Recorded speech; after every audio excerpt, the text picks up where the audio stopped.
வணக்கம். நான் தான் உங்கள் குமரி சிந்துஜா.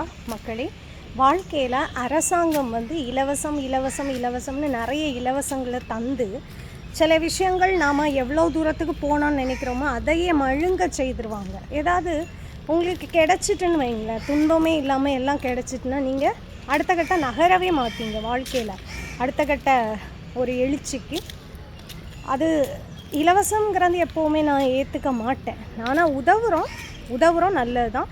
ஆனால் எதுக்கு உதவுறோம்? இப்போது ஒரு ஆளை நாம் நல்லபடியாக வாழ வைக்கணும்னா அவங்கள நாம் எப்போவும் ஒரு துணி எடுத்து கொடுக்குறது அந்த மாதிரி, அல்லது ஒரு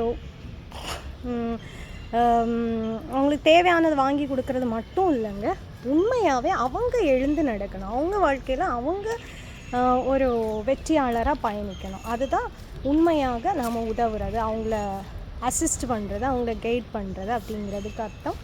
ஸோ அந்த வகையில் கல்விங்கிறது தான் உங்களை அடுத்த கட்ட நிலைமையில் எல்லா வகையிலையும் உயர்த்த போகிற ஒரு விஷயமாக இன்றைக்கி இருக்குது. பாகுபாடு இல்லாத சமூகமாக வளரும் பட்சத்தில் அதில் நமக்கு படித்து முடித்த பிறகு, ஒரு டிகிரியை முடித்த பிறகு திரும்பவும் நம்ம ஒரு கவர்மெண்ட் ஜாப், அரசு பணிகளை எட்டணும் அப்படின்னா நிறைய பணம் செலவு பண்ணி பின்னும் படிக்க வேண்டியது இருக்குது, கோச்சிங் கிளாஸ்.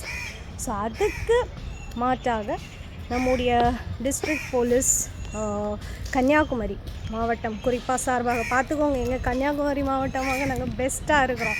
எல்லா மாவட்டங்களும் இதை பார்த்து செய்யுங்க, சரியா?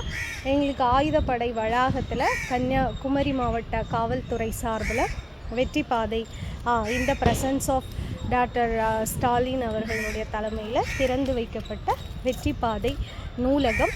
இங்கே வேறு மாவட்டங்கள்லேருந்து வர்றவங்களாக இருந்தாலும் இங்கே தங்குறதுக்கான விடுதி வசதிகள் செய்து கொடுக்கப்படுகிறது.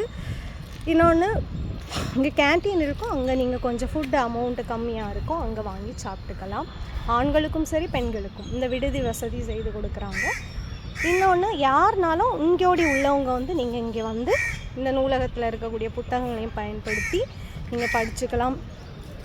அதுக்கு பிறகு என்னென்னா, நான் யாருக்கு குறிப்பாக சொல்லுவேன்னா, இந்த கிராமங்களில் இருக்கிறாங்கல்ல, தயவு செய்து நீங்கள் இங்கே இருந்து படிங்க.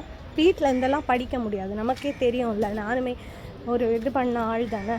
அதனால் வீட்டில் இருந்தெல்லாம் படிக்க முடியாது, இங்கே படிங்க, சரியா? நான் இருக்கா?